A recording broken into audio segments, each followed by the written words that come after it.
Commander Dado, ay nag-isip kami kung paano natin matutulungan ang ating kababayan, ang ating mga pamilya. So, pinag-aralan namin kung ano ang maitutulong namin. So, dahil nga sa karanasan namin, naisipan namin mag-form ng guerrilla forces. Ano ba itong guerrilla forces? Ito yung tutulong sa armed forces. Dahil ang armed forces, magpupokus sila sa karagatan at himpapawid. Doon sila magpupokus kasi yung darating na mga inchik through air sila or through by water. Yung nandito na ngayon sa Pilipinas, yun ang i-confront namin ng guerrilla forces. Kasi we are only 150,000, they are only 150,000 soldiers.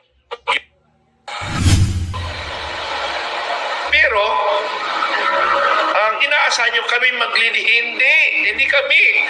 Ano ang kakayahan namin? Unang-una, wala na kami sa serbisyo. Pangalawa, pares lang naman kami ninyo na isang similyan. So, sino ang maglilid dito? Ang inaasahan ninyo maglilid, si Pangulong Duterte, dating Pangulong Duterte, okay, si Vice Chairman Duterte, anong ginagawa nila? Ipinapahamak lang kayo wala silang ginagawa. Diba? Wala silang ginagawa. Tayo, rally tayo ng rally, hindi naman sila kumikilos. Si Vice Sara Duterte, isang vice na anak ng dating Pangulo na namumuno dito sa rally, hindi nga kumikibo Yun yung problema. Mayroon kami pinuntahan dito sa Antipolo City, may area dyan na ang ginagawa lang, Wawa Dam. Pero ang question ngayon, ang kontraktor, Pilipino. Pero ang main contractor na nakatago, na wala sa, anong tawag nito? Wala sa kontrata, wala sa permit, Pilipino. Ang mga inchik, nakatago. Pinunta namin kanina, hindi makakapasok daw ang mga Pilipino, even their security guard. Mayroong harang. Hindi nila alam kung anong nangyayari sa loob. Yun na lang ang pag-iisipan natin. Okay, yung mga ganong cases, hindi lang yan nangyari sa Antipolo City na may pinuntahan kami, na hindi pa napababalita yun. Kami pa lang ang magbabalita dito kasamang Commander Aklan o Commander Tum ng Aklan. Kami ang pumunta doon sa area. Kinonfirm namin ang report. May mga Chinese, 2 area. Marami daw sila, hindi masabi kung gaano karami. Hindi masabi ng figures ng security. Kasi mga pan lagi ang pumapasok. Tinted. Anong ginagawa ng ating mga security forces? Wala. So, NICA, National Intelligence Coordinating Council, Coordinating Authority. Anong ginagawa natin? Pero huwag kayo mag-alala mga kababayan ko. Ang lahat ng suspected namin na mga mayroong China, may mga inchik, mayroon na tayo nakatutok na mga guerrilla forces. Okay, ang lahat ng area na... Hi guys, magandang araw po sa inyong lahat. Ito na naman pong muli ang inyong lingkod, si DIY KKB Informant.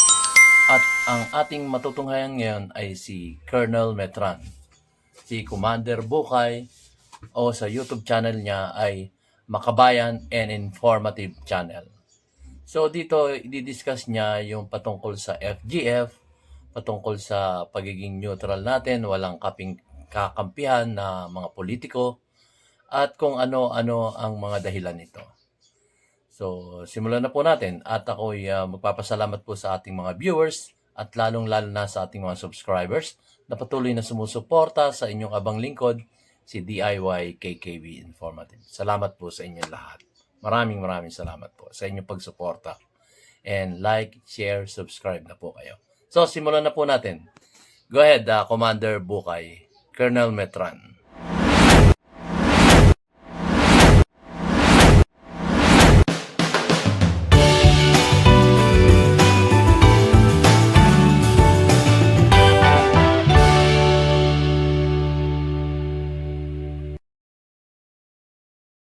Ng ating mundo. So ang pupuntuhan ko ngayon ay patungkol sa politika. Politika. Kasi dahil sa politika, ang ating kababayan ay hindi napapansin kung ano ang nangyayari sa ating bansa. So, kung tinitingnan ko yung mga ating kababayan, parang wala silang naramdam kung ano ang mangyayari sa ating bansa. So, yun yung inaalala ko. Dahil sa politika, lahat tayo nakapokus sa politika. Sino man ang ating presidente sa bansang Pilipinas, ay ang West Philippine Sea ay talagang mag-escalate yan. Kasi nakapwesto na nga sila dito sa Pilipinas. So, nagde-develop sila. So, kung gusto natin maging pasakop sa China, di wala nang gera. So, dito tayo mamimili. Anong gusto natin? Magpasakop sa China o makipaglaban tayo sa China? Yun na lang yung pagpipilian natin. So, please give your opinion. Tingnan natin.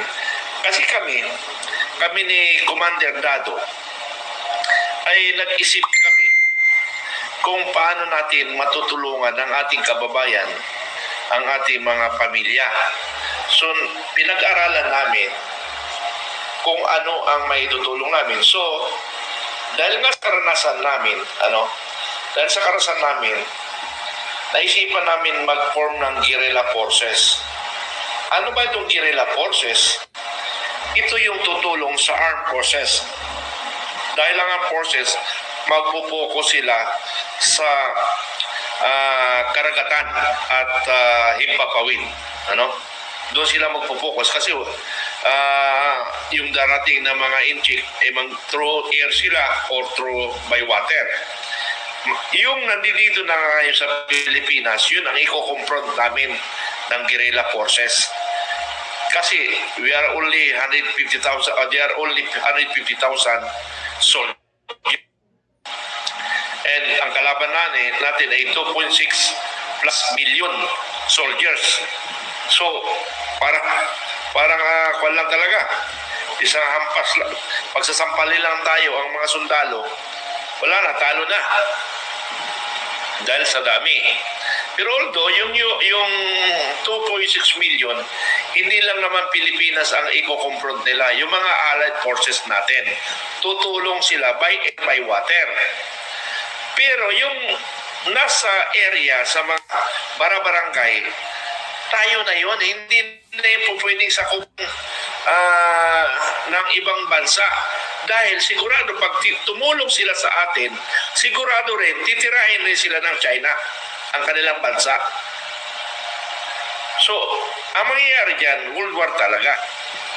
World War? So, meaning, pag nag-World War, ay kanya-kanyang din. Ayan. Huwag natin iaasa sa ibang bansa. Huwag tayong umasa. Aasa lang tayo doon by water and by air. Pero by land, dapat tayo na yan. So, huwag na tayong sumakay sa politika ang gulo. Kami ni Commander Dado, kasi may nagsasabi na kami ay nagbago ang hangin at iba na yung aming pinupokus. Yes, of course. Kasi sinimulan namin April 9 na patalsikin ang ating Pangulo na hindi na natin pabalikin galing ibang bansa, hindi na makabalik ng Pilipinas. Yun yung plano sana natin. Maraming nagpa sa Facebook. Pero nung pumunta kami April 9, wala rin nangyayari. Iilan lang kami. Mabuti nga, hindi kami nakulong eh. Kasi pinag-aralan namin kung anong isasagot namin. Ano? Hindi kami nakulong noon. Pero, ang inaasahan nyo kami maglidi, hindi kami. Ano ang kakayahan namin? Unang-una, wala na kami sa serbisyo. Pangalawa, pares lang naman kami ninyo na isang sibilyan. Ano?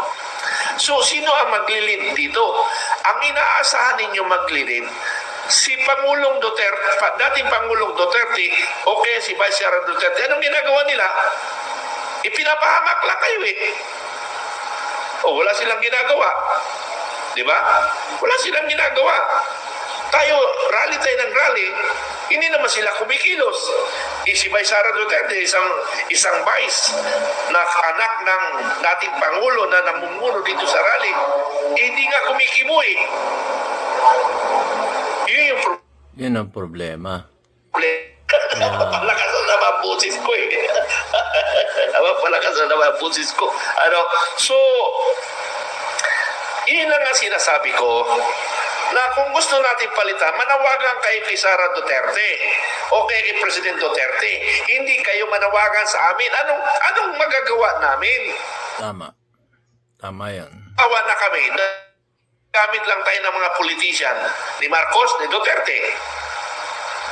Kung sino man ang Pangulo natin, yun ang susundin namin. Dahil ang aming tinitingnan dito yung gera. Napipintong gera sa West Philippine Sea. Ayaw natin sa hindi. Mangyayari yun. Mangyayari yun. Dahil sila, nakapag-ikot na sa bansang Pilipinas. Kanina lang, mayroon kami pinuntahan dito sa Antipolo City. May area dyan na ang ginagawa lang, Wawa Dam. Pero ang question ngayon, ang kontraktor, Pilipino. Pero ang main contractor na nakatago, na wala sa, anong tawag nito? Wala sa kontrata, wala sa permit. Chinese. Pilipino. Ang mga inchik, nakatago. Pinunta namin kanina, Pinunta namin kanina. Hindi makakapasok daw ang mga Pilipino, even their security guard. Grabe. Mayroong harang. Hindi nila alam kung anong nangyayari sa loob. Yun na lang ang pag-iisipan natin. Okay, yung mga ganong cases, hindi lang yan nangyari sa Antipolo City na may pinuntahan kami na hindi pa napababalita yun. Kami pa lang ang magbabalita dito kasamang Commander Aklan o Commander Tum ng Aklan. Kami ang pumunta doon sa area. Kinonfirm namin ang report. May mga Chinese, 2 area. Marami daw sila, hindi masabi kung gaano karami. Hindi masabi ng figures ng security. Kasi mga van lagi ang pumapasok. Tinted. Anong ginagawa ng ating mga security forces? Wala. So, NICA, National Intelligence Coordinating Council, Coordinating Authority. Anong ginagawa natin? Pero huwag kayo mag-alala mga kababayan ko. Ang lahat ng suspected namin na mga mayroong China, may mga inchik, mayroon na tayo nakatutok na mga guerrilla forces. Okay. Ang lahat ng area nila is strategic position, strategic location. So mula natin sa Northern Luzon, doon sa Tugigaraw. Andoon, maraming inchik doon.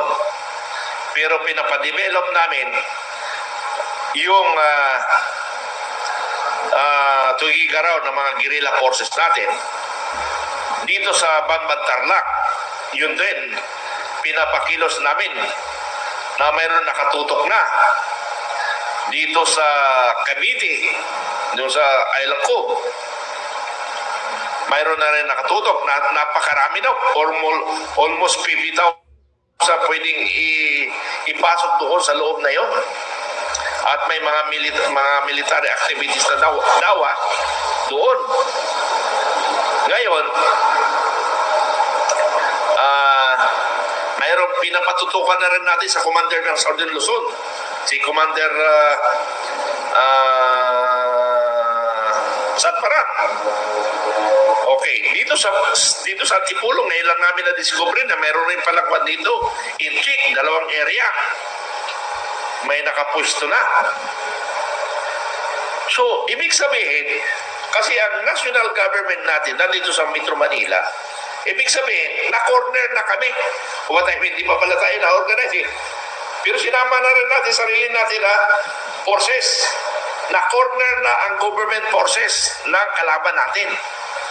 Kung bibirahin doon sa West Philippine Sea, magmula doon, papunta ng Metro Manila, aatras ang armed forces natin, papunta sa Sierra Madre. Mayroon na rin nakaharang dito sa Sierra Madre. So, ipit ang mga kasundaluhan.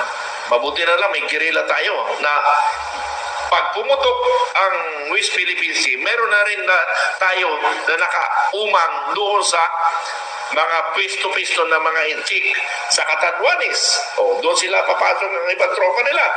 Mayroon na rin tayo nilagay doon. Ang Vice President, ang Governor, inchik. What I mean, inchik. Ang Vice Governor, inchik. Ang asawa nila, pure inchik. Naku, naluho na. Maplano ng Catanduanes. Or anyway, nandun man si Commander Aubrey, siya naman in charge doon. So, sa Aklan, meron rin tayo nakatutok si Commander Aklan. Siya nagbigay information na mayroong mga activities sa Aklan na mga inchik sa Giwan Samar. Mayroon rin. So, lahat yan ay may nakatutok na tayo. Meron na nakatutok na mga guerrilla forces.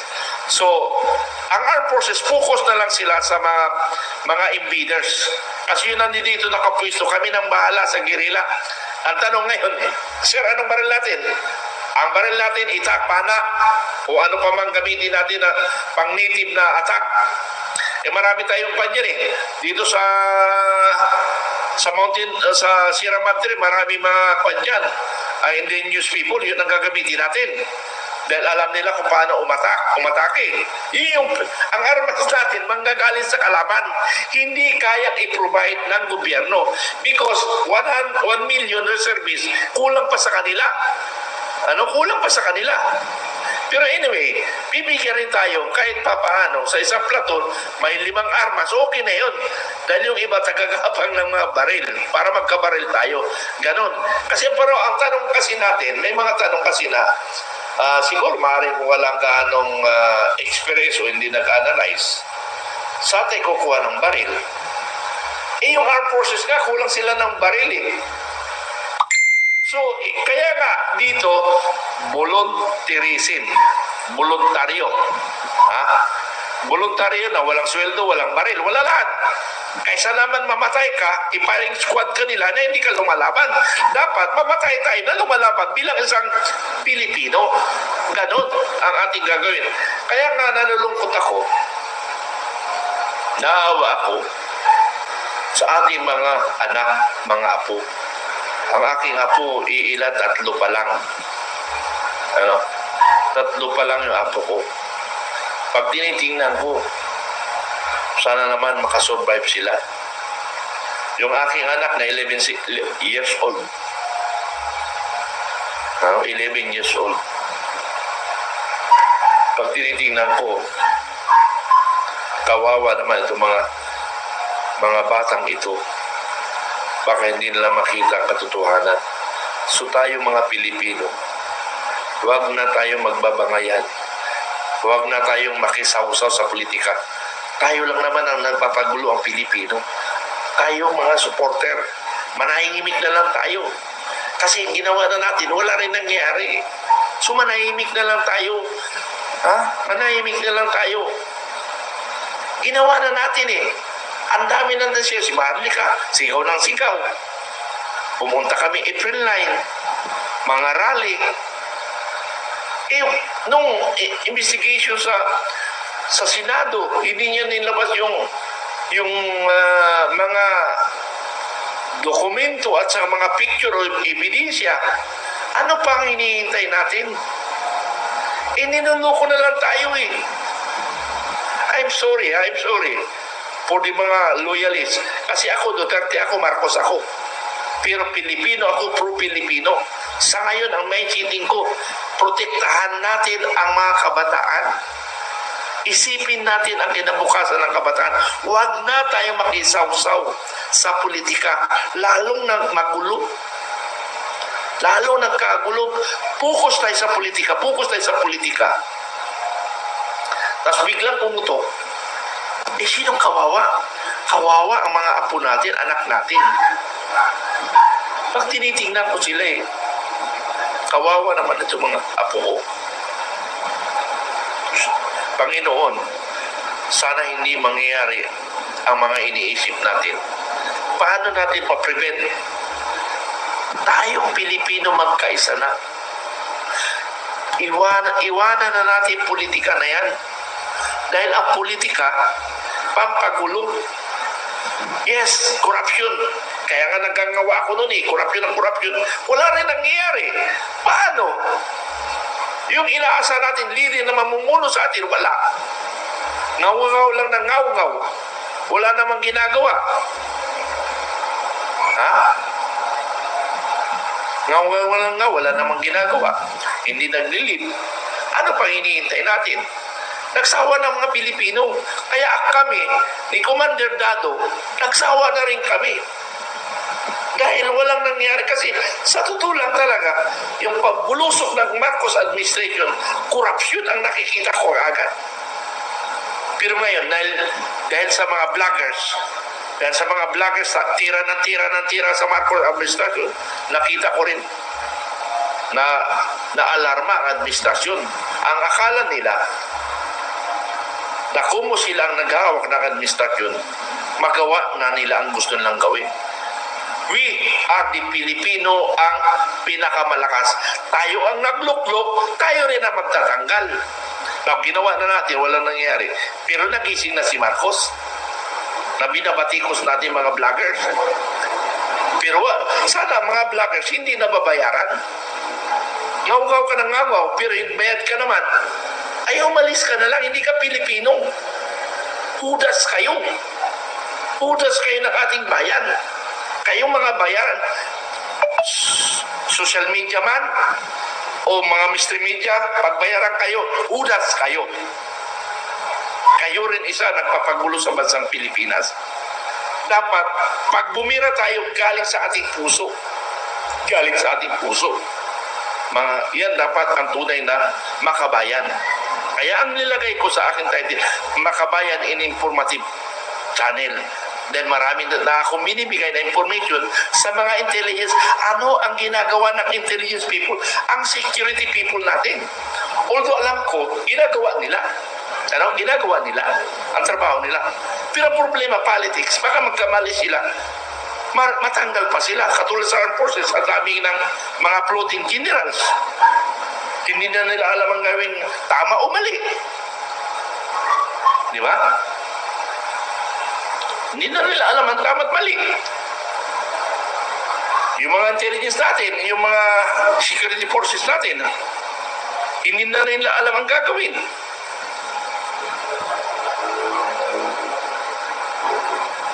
Pero alam nila yan. Pero ang problema, walang action. Kaya kaming guerrilla forces at vloggers ng guerrilla forces, vloggers of guerrilla forces, kami ang magpaparating sa inyo with other vloggers in others mainstream media, pero kaming guerrilla vloggers, pinaparating namin sa inyo na ang bansang Pilipinas ay napaikutan na ng mga inchik ng 1 million more or less. Armas na lang kailangan natin. Ang problema, baka nandiyan ay armas. Kasi may mga lugar tayo na hindi mapasok ng Philippine Authority. Ano yun? China na ba tayo? At ang China people ang nasusunod sa ating bansa. Yun yung question ngayon. Bakit nangyari yun? Dahil maraming korap na Pilipino. Dahil maraming Pilipinong makapili. So yun ang makakaligtas lang.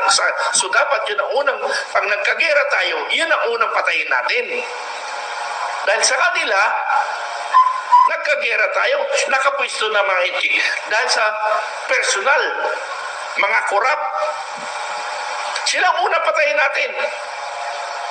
Tandaan nyo, ito, mga Filipino guerrilla forces, kayong mga sa area nyo, barangay, pag-aralan nyo kung sino ang kasabwat ng mga inchik, yun, Pilipino, una nating patayin. Dahil sila ang hudas sa ating bayan. Order. Once magkaroon ng gera, we will order all guerrilla forces that all Filipino who are connected with the Chinese, yun ang una naming titirain. And because of them, nakapasok ang mga China, strategic position pa. Okay, intelligence personnel, kumilos naman kayo. Ito na sinisiwalat na namin. Anong ginagawa nyo pa? Yung Senado, inimbestigahan nyo si Mayor ko. Ano nangyari? Hindi lang dapat yun. Dapat tuloy-tuloy na investigation niya. Ipatawag nyo na lahat. Dapat pati Pilipino na involved yan, ipatawag na ninyo. Di ba? Napalakas na naman ang boses ko. Dahil ang sama ng loob ko talaga. Ang sama ng loob ko sa mga taong korap na Pilipino.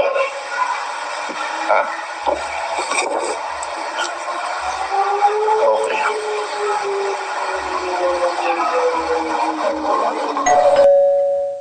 Yung guys, so napansin nyo, medyo uminit na ang ulo ng ating si Colonel Metran, si Commander Bokay ng Filipino Guerrilla Forces.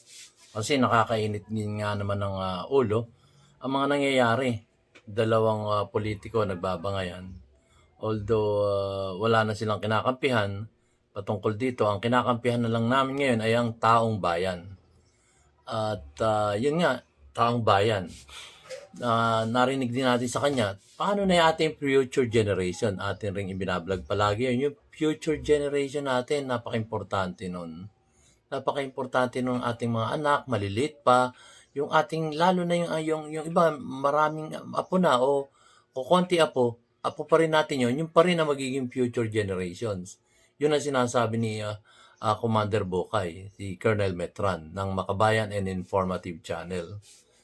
So, kung iisipin natin, nakita nyo, nagkakawang gawa na yung dalawa, si Commander Dado at si Commander Metran. Kaya, imagine ninyo, sabi nga ni Commander Dado, ako, kaya ko naman protektahan ba yung pamilya ko may karanasan ako. Kaya lang iniisip niya ang ating kapwa Pilipino. Ganon din naman si Commander Bokay, si Colonel Metran ng Makabayan and Informative Channel, ay talaga namang nalulungkot siya. Kasi 3 na yung apo niya, tapos yung anak pa niya, or bata pa. So imagine niyo yun, yung damdamin niya sa sarili niya, hindi lang makasarili, kung hindi iniisip din niya yung ating mga kababayang Pilipino na katulad ng kanyang buhay ngayon na may anak siya na bata pa, may anak din siya, or may apo siya na mga bata pa rin. So, nakakalungkot po yung ganun. So, ngayon, hindi kumikilos ang ating AFP. Hindi natin alam kung kumikilos sila o hindi, pero wala tayong nakikitang movement.